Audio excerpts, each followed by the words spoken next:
বাংলার মাটিতে শুধু ডাল ভাত নয়, খাবারের ইতিহাসেও লুকিয়ে আছে গ্রামীণ জীবনের গল্প। আজকে আমরা কথা বলবো চাঁপাইনবাবগঞ্জের এক ঐতিহ্যবাহী খাবার নিয়ে, চালকালাইয়ের আটা দিয়ে বানানো রুটি। কেন এটা বিখ্যাত, এর ইতিহাস কি, আর কেন আজও মানুষ এর স্বাদে মুগ্ধ হয়ে যায়, এ সব কিছুই জানবো এই ভিডিওতে। চাঁপাইনবাবগঞ্জের প্রতিটি আঙ্গিনায়, প্রতিটি মাটির চুলার ধোঁয়ার সাথে মিশে আছে এই রুটির স্মৃতি, চালকালাইয়ের আটা দিয়ে বানানো রুটি। আসসালামু আলাইকুম রহমতুল্লাহি ওয়া বারাকাতুহু। শুক্রবার, তাই পাঞ্জাবি, আর যাচ্ছি নতুন একটা জায়গা। নতুন একটা জায়গা বলতে নতুন না, পুরাতন মানুষ, আমার বন্ধু, আমার কলিগ, আমার দেশি মিস্টার নুরুল ইসলাম, তার বাসাতে তার ফ্যামিলির সাথে দেখা করব। আমরা দুজনেই চাঁপাইনবাবগঞ্জের। সো আমরা দুই বন্ধু ডিসকাশন করেছিলাম যে চাঁপাইয়ের একটা ঐতিহ্যবাহী খাবার নিয়ে আমরা একটু আলোচনায় আসবো, আমরা খাবো, একটু সময় পার করবো। তো চাঁপাইনবাবগঞ্জের বন্ধুরা বলেন দেখি কি খাবার হতে পারে। চাঁপাইকে অন্য নামে কালা ফ্যামিলিতেও ছেলেমেয়েরা আছে, সবাই মিলে আমরা আজকে ফিরে যাব ঐতিহ্যবাহী কালার রুটি, চাঁপাইনবাবগঞ্জের ঐতিহ্যবাহী একটি খাবার, সেটি নিয়ে। তা আমরা ইনশাল্লাহ ট্রাই করবো আপনাদেরকে আদ্যপান্ত অফ কালার রুটি বলার জন্য। সাথে থাকুন। বাংলাদেশের উত্তরাঞ্চল, বিশেষ করে চাঁপাইনবাবগঞ্জ অঞ্চলে চালকালাইয়ের আটা দিয়ে রুটি খাওয়ার রেওয়াজ শত বছরের পুরনো। চাঁপাইনবাবগঞ্জ মূলত আমের জন্য বিশ্বজোড়া খ্যাতি পেয়েছে, কিন্তু এখানকার চালকালাইয়ের রুটি সমানভাবে মানুষের হৃদয়ে জায়গা করে নিয়েছে। বাংলার রান্নাঘর মানেই ভর্তার গল্প, তার সাথে আবার আজকের আয়োজনে জুড়েছে চাঁপাইয়ের চালকালাইয়ের রুটি। আজকের পুরো আয়োজন জুড়ে থাকবে চাঁপাইয়ের চালকালাইয়ের আটার রুটি, আর তার সাথে বেগুন ভর্তা থাকবে না তা কি হয়? এমনিতেই বাংলার রান্নাঘর মানেই ভর্তার গল্প, ভর্তা ছাড়া বাঙালির কোনো খাওয়াই যেন অসম্পূর্ণ। তার মধ্যে সবচেয়ে জনপ্রিয় ভর্তা হলো ধোঁয়া ওঠা বেগুন ভর্তা। আজকে আমরা শিখব কিভাবে একেবারে আসল ঘরোয়া স্টাইলে বেগুন ভর্তা বানাতে হয়। বেগুন ভর্তা বানাতে খুব বেশি উপকরণ লাগে না, তবে প্রতিটা জিনিসের উপস্থিতি কিন্তু ভর্তার স্বাদে আলাদা মাত্রা যোগ করে। বড় সাইজের 2 থেকে 3টি বেগুন ভালো করে ধুয়ে নেব, পেঁয়াজ কুচি রাখবো একটি মাঝারি, কাঁচামরিচ 2 থেকে 3টা, ধনেপাতা কুচি, সরিষার তেল আর লবণ স্বাদ মতো। প্রথম ধাপ হলো বেগুন পোড়ানো। চুলার আগুনে, কয়লার আগুনে বা গ্যাসের চুলায় সরাসরি রাখুন, চারিদিক ভালো করে কালো না হওয়া পর্যন্ত পোড়াবেন। এই পোড়ানোর সময় বেগুনের ভেতরে এক ধরনের ধোঁয়ার স্বাদ ঢুকে যাবে, আর এটাই ভর্তাকে করে তুলবে অসাধারণ। একটু খেয়াল রাখতে হবে বেগুন যেন ভেতর থেকে নরম হয়ে যায়, বাইরে কালো হলে বুঝবেন ভেতরে ঠিকঠাক সিদ্ধ হয়ে গেছে। এবার আসবে চামড়া ছাড়ানোর পালা। পোড়া বেগুন একটু ঠান্ডা হলে হাত দিয়ে আলতো করে এর কালো চামড়া ছাড়িয়ে নেবেন। মনে রাখবেন শুধু বাইরের পোড়া অংশটি ছাড়াবেন, ভেতরের নরম বেগুন যেন নষ্ট না হয়। তারপর একটা প্লেটে তুলে নরম ভেতরের অংশটা রেখে দেবেন। এবারই মূল কাজ, মাখানো, এবং এটি করতে হবে খুব ভালোবাসার সাথে। একটি বড় পাত্রে পোড়া বেগুনের নরম অংশটা নিয়ে তার সঙ্গে দিয়ে নেব পেঁয়াজ কুচি, কাঁচামরিচ আর লবণ, সবশেষে সরিষার তেল। এবার হাত দিয়ে ভালো করে মাখাতে শুরু করুন। মাখানোর সময় চেষ্টা করবেন যেন সব উপাদান একসাথে মিশে যায়। হাতের উষ্ণতায় ভর্তার মধ্যে এক অন্যরকম স্বাদ তৈরি হবে। মাখা শেষ হলে স্বাদ মিলিয়ে লবণ কম বেশি হলে ঠিক করে নিন। এই তো হয়ে গেল ধোঁয়া ওঠা বেগুন ভর্তা। গরম ভাতের সাথে 1 চামচ বেগুন ভর্তা। আমরা আজকে ভাত খাবো না, চালকালাইয়ের রুটি খাবো, এর সাথে আর কারোই তুলনা চলে না। আহা, একেবারে গ্রাম বাংলার ঘ্রাণ। এটাই হলো বাঙালির খাঁটি স্বাদ, সাধারণ কিন্তু অসাধারণ। বাসায় বেগুন ভর্তা ট্রাই করুন, আর কেমন লাগলো জানাতে ভুলবেন না। বেগুন ভর্তার জায়গায় থাক, চালকালাইয়ের রুটির সাথে আসল যে কম্বিনেশন, যেটা আদিম কম্বিনেশন, যেটা ছাড়া কালাইয়ের রুটি ভাবাই অসম্ভব, সেটি হলো কাঁচা পেঁয়াজ কুচি, তার সাথে ধনে বাটা আর কাঁচামরিচের যে পেস্ট। ওহো, যারা খেয়েছেন তাদের মুখে মনে হয় ঝাল লেগে গেছে অলরেডি এবং লালা পড়ছে। হ্যাঁ, আপনি দেখতেই পাচ্ছেন যেখানে পেঁয়াজ কুচি, ধনেপাতা, কাঁচামরিচ একসাথে সুন্দরভাবে মাখানো হচ্ছে, যাতে পেঁয়াজের রন্ধ্রে রন্ধ্রে ধনেপাতার গন্ধ, লবণের স্বাদ এবং কাঁচামরিচের ঝাল ভালোভাবে মিশে যায়।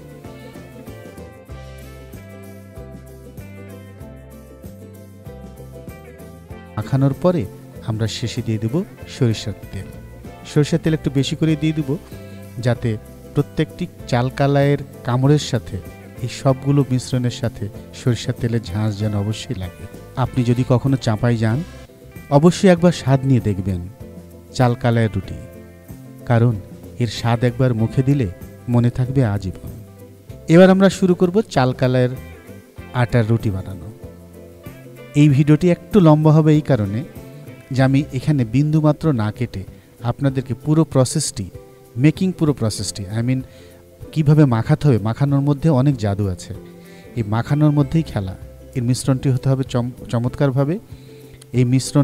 চমৎকারভাবে।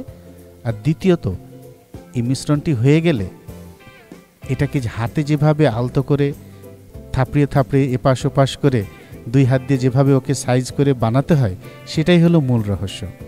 তো আপনারা দেখতে পাচ্ছেন এখানে একটি নির্দিষ্ট রেশিওতে চাল এবং কালাইয়ের আটা, চালের আটা এবং কালাইয়ের ডাল মিশ্রণটিকে ভালো করে পানি দিয়ে মিশিয়ে নেওয়া হচ্ছে। মিশানোর মধ্যেই খেলা। আমি কিছু বলবো না, আপনারা দেখলেই বুঝতে পারবেন what exactly you have two.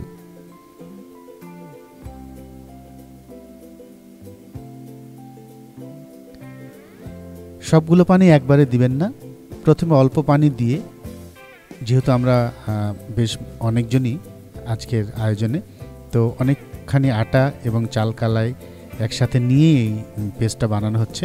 একটু পরিশ্রমী হয়ে গেছে ভাবির জন্য। ভাবির জন্য আমাদের খারাপই লাগছে। আমরা এই পর্যায়ে ভাবির কাছে ক্ষমা চেয়ে নেব যে ভাবি আমাদের জন্য এত পরিশ্রম করেছেন। তো ভাবিকে দেখছেন আপনারা কিভাবে মাখাচ্ছে। খুব তাড়াহুড়ো নেই, খুব যত্ন করে প্রথমে অল্প পানিতে অল্প পরিমাণ আটাগুলোকে সেনে নেওয়া হচ্ছে এবং নিচের আটাগুলোকে আবার ওপরে তুলে নিয়ে এসে আবার কিছু পানি আমরা অ্যাড করে আস্তে আস্তে পার্ট বাই পার্ট স্লোলি, যাতে দলা বেঁধে না যায়, আস্তে আস্তে আমরা এটাকে মাখতে থাকব। মাখার পুরো প্রসেসটাই এই ভিডিওতে থাকবে। আমি এখানে কোনো এডিটিং করিনি এই কারণে যে অনেক সময় মাখানো আমরা শুধু বলে দিই যে পানি দিয়ে আস্তে আস্তে অল্প অল্প পানি দিয়ে আস্তে আস্তে আটাটা, চালের গুঁড়ো এবং কালাইয়ের ডালের গুঁড়োটা ভালো করে মিশিয়ে নেবেন। কিন্তু এই মিশানোর মধ্যে দেখেন খেলা আছে, কিভাবে পানি দিতে হয়, কখন পানি দিতে হয়। চাল এবং কালাইয়ের আটা, এই দুটো চালের আটা এবং কালাইয়ের যে আটা, সেটা কিভাবে মিশ্রণ হবে, হ্যাঁ, এই জিনিসগুলো আসলে প্রয়োজন আছে, জানার প্রয়োজন আছে, ধৈর্যের সাথে দেখার প্রয়োজন আছে। কারণ সত্যি যদি আপনি বাসায় ট্রাই করতে চান, তাহলে একটু আপনার জন্য তাহলে এই ভিডিওটি হবে আপনার জন্য অতি উপকারী একটি ভিডিও। কারণ এখানে মোটেই কাটা হয়নি, আপনারা দেখতেই পাচ্ছেন কিভাবে আস্তে আস্তে কাটা হচ্ছে। এই ফাঁকে আপু আস্তে আস্তে আটাগুলো শানতে থাকুক। আপনাদের এই পর্যায়ে আমি দেখিয়ে নিয়ে আসি চাঁপাইনবাবগঞ্জে আরেকটি ঐতিহ্য, কাঁসার তৈজসপত্র, কাঁসার প্লেট, কাঁসার থালি, তারপরে কাঁসার গ্লাস হাতে দেখছেন। আগে কিন্তু বিভিন্ন অনুষ্ঠানে মানুষ কাঁসার থালি, গ্লাস, জগ, এমনকি বদনা পর্যন্ত গিফট করত। এবং মজার ব্যাপার হলো প্লেটে, গ্লাসে যার অনুষ্ঠান তার নামও লেখা থাকতো, যেমনটি এখানে দেখতে পাচ্ছেন, খোদাই করে ডিজাইন এবং নাম লেখা রয়েছে। তো এই পর্যায়ে আটা সানা প্রায় শেষের দিকে, যখন মোটামুটি আটা সানা হয়ে যায়, তখন অল্প পরিমাণ মিশ্রণটি নিয়ে একটি প্লেটে ভালোভাবে আরও দোলে দোলে ভালো করে সেনে নিতে হবে। তারপরে হাতের মধ্যে এইভাবে সুন্দর করে এটাকে রাউন্ড শেপে নিয়ে আসতে হবে, ঘুরিয়ে ঘুরিয়ে। আর এই ফাঁকে এটি হয়ে উঠবে রুটি বানানোর জন্য আদর্শ একটি দলা। আপনারা দেখতেই পাচ্ছেন ঘুরিয়ে ঘুরিয়ে সুন্দর করে এটাকে গোল করা হলো, কারণ এখান থেকে শুরু হবে কালাইয়ের রুটির জন্ম। তো প্রথমে গোল করে নেওয়ার পরে 2 হাতে তালুতে ঘুরিয়ে ঘুরিয়ে দেখেন কি সুন্দরভাবে যেমন লাট্টু ঘোরাই না, ঠিক এরকমভাবে কি সুন্দর একটি গোল শেপের একটি মোটা ডলা তৈরি হয়েছে। হাতে হালকা পানি নিয়ে এটার উপরে আলতো করে ছুঁয়ে এটাকে একটু পিচ্ছিল করে নিতে হবে, কারণ চাল কালার আটার যে মিশ্রণটা হয়েছে পানির মাধ্যমে এটা একটু স্টিকি, তো হাতে ঘোরাতে গেলে সমস্যা হবে। এই জন্য একটু পানি নিয়ে একটু স্লিপি করে নেওয়া হলো। এবং এই পর্যায়ে দেখতেই পাচ্ছেন বুড়ো আঙ্গুলের আস্তে আস্তে করে চাপ দেওয়া এবং আরেক হাতের প্যাড দিয়ে কিভাবে সুন্দর করে চেপে চেপে একটা সুন্দর শেপে আনার চেষ্টা করছে। আপনি যদি একবার এটাকে করতে চান পারবেন না। খেলাটা হলো এই হাতের এবং বুড়ো আঙ্গুল এবং প্যাডের হলো, পুরোটাই প্যাডের খেলা। দেখুন কি সুন্দর করে করে আস্তে আস্তে উনি ম্যানেজ করছেন। এটাই টেকনিক, এই জন্য আমি পুরোটা ভিডিওটাকেই রেখে দিয়েছি, আমি কাটি নাই, যাতে অনেকে ফিল করতে পারে যে এক্স্যাক্টলি কতক্ষণ লাগবে, কিভাবে করতে হবে, কখন একটু হাতের তালুতে পানি নিতে হবে, কিভাবে এটাকে আদুরে আদুরে এপাশ ওপাশ করতে হবে, সবই যেন এর ভিতরে থাকে, কোনো কিছু যেন মিস না হয়। অনেক ভিডিওতে দেখা যায় যে হ্যাঁ আপনি এইভাবে করে নেবেন, অল্প একটু দেখিয়ে শেষ হয়ে যায়, কিন্তু ভিতরের ট্রিক্সটা রয়ে যায়। এখানে প্রত্যেকটি ট্রিক্স ওপেন। আপনি যদি ঠিক এইভাবে ট্রাই করেন বাসায়, তাহলে এটুকু ডাউটলেস বলা যায় যে আপনি অবশ্যই একটি সুন্দর চাল কালাইয়ের আটা রুটি বাসায় বসেই করতে পারবেন। তো এইভাবে আস্তে আস্তে করতে করতে দেখেন প্রায় রুটির শেপে চলে এসছে, এবং এটাকে কি সুন্দর করে ইউনিফর্ম শেপে, ইউনিফর্ম থিকনেস, কীভাবে এটাকে ইউনিফর্ম থিকনেসে এটাকে কনভার্ট করে সুন্দর করে একটি রুটির শেপে নিয়ে আসা হয়েছে। প্রায় শেষের দিকে আপনারা দেখতেই পাচ্ছেন কি সুন্দর করে হাতে দোলে দোলে, হ্যাঁ, এটার পুরো যে থিকনেসটা সেটাকে এনশিওর করা হচ্ছে। এবং দেখলেন একটু কোণার দিকে উনি আবার টিপে টিপে একটু স্পেশাল একটু জাদু লাগিয়ে দিলেন। ঠিক আছে, আপনারাও চেষ্টা করবেন। দেখছেন রুটির একটা স্পেশাল একটা কিন্তু টাচ আপ করলেন উনি কর্নার দিয়ে, হ্যাঁ, তো আপনার এটাও টিপে টিপে বুড়ো আঙুল দিয়ে আস্তে আস্তে করে নেবেন।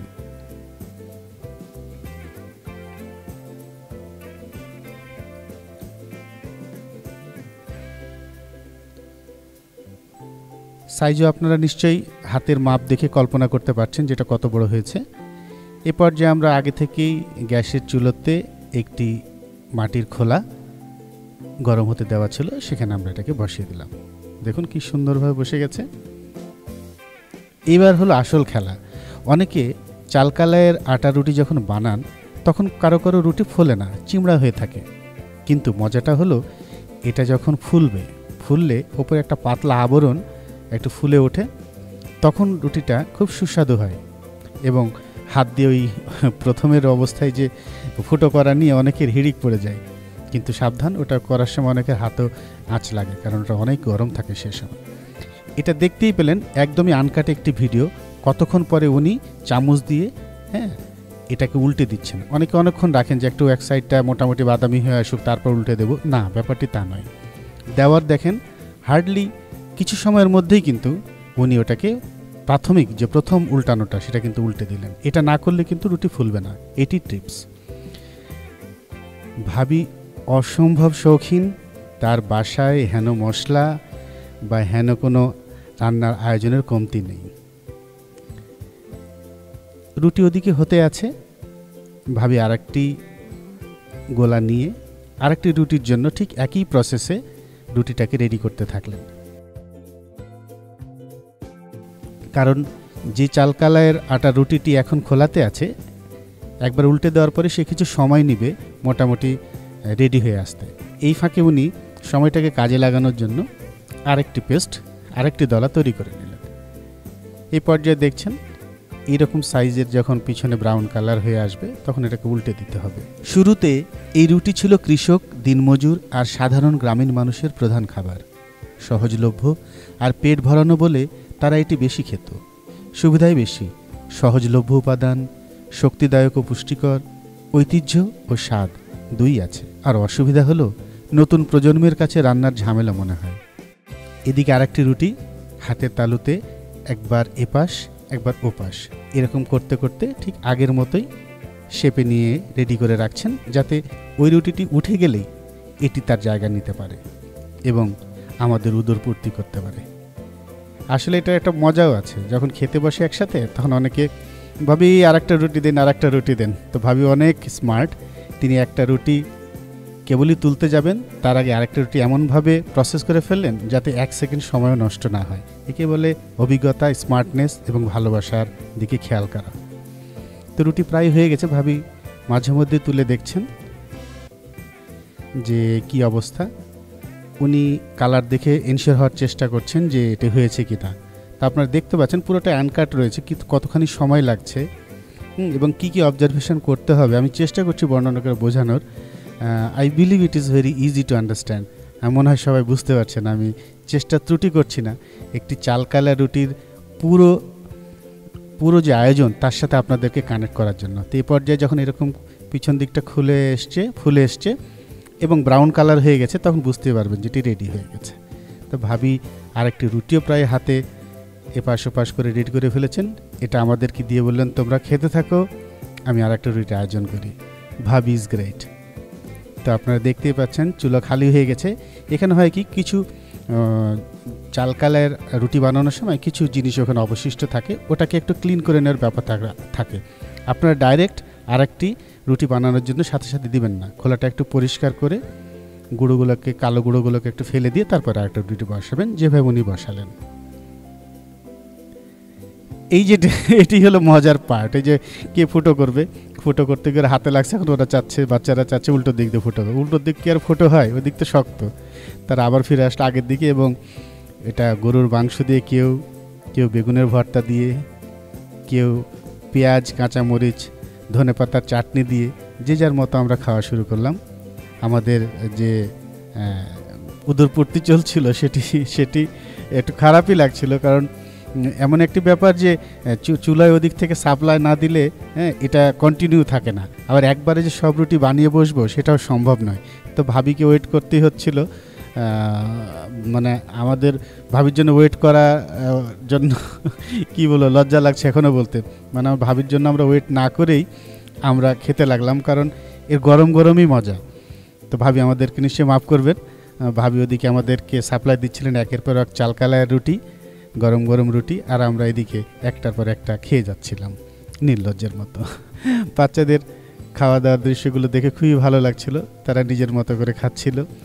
স্পেশালি যেটা রুটির যে ওপরের যে ক্রাঞ্চি পার্টটা, পাতলা ক্রাঞ্চি পার্টটা, ওটা সবাই খুব পছন্দ করে, আমিও খুব পছন্দ করি। শুরুতে এই রুটি ছিল কৃষক, দিনমজুর আর সাধারণ গ্রামীণ মানুষের প্রধান খাবার। সহজলভ্য আর পেট ভরানো বলে তারা এটি বেশি খেত। বন্ধুদের আড্ডা বা মা বাবা ভাই বোন একসাথে সকালবেলা যখন খেতে বসা হয়, একটার পর একটা খেতেই থাকে মানুষ, একটার পর গল্প চলে, হাজার রকমের গল্প, খাওয়া যেন শেষ হয় না। এজন্য একবার যদি সকালবেলা খাওয়া হয়, দুপুরে খাওয়া অনেক লম্বা পর্যন্ত ওয়েট করা সম্ভব হয়। ভিডিওটি ভালো লাগলে লাইক, শেয়ার আর সাবস্ক্রাইব করতে ভুলবেন না। বেল বাটনটি অন করে রাখলে আমাদের পরবর্তী ভিডিওগুলো পাবেন সবার আগে। জায়েদ কিচেন, স্বাদের গল্পে সবার পাশে। শহরের পরিবেশ, তা আমরা তো আর উঠোনে বসে মাটির চারপাশে চুলায় বসে এভাবে খেতে পারবো না। তা আমরা বিছানার ওপরই সেই উঠোনে বসে খাওয়ার ইমেজ নিচ্ছিলাম এবং একের পর এক ক্রাঞ্চ পার্ট ফুটো করছিলাম, গরম শেক হাতে লাগাচ্ছিলাম আর খেয়ে যাচ্ছিলাম একটার পর একটি চালকালাই রুটি। বন্ধুরা, আপনাদের চেষ্টা করেছি পুরো আয়োজনটাকে আপনাদের একদম রিয়েলি ফিল করানোর। খাওয়া যখন হয়ে গেল, এক ফাঁকে আমার মেয়েরা দেখি তারাও উৎসাহ ভরে বানানো শুরু করেছে। আপনারাও বানানো শুরু করুন। তাহলে আমি বিদায় নিচ্ছি, ভালো থাকবেন। এক সময় দেখলাম যে ভাবি সাপ্লাই দিচ্ছে, কিন্তু আমরা আর পাচ্ছি না, তো একটা চালকালা রুটি ফেরতই চলে আসলো। এভাবে শেষ হতে থাকলো আমাদের রাতের ডিনার। আপনাদের কেমন লাগলো অবশ্যই জানাবেন। জায়েদ কিচেন, স্বাদের গল্পে সবার পাশে। অনেকে আবার গরম রুটি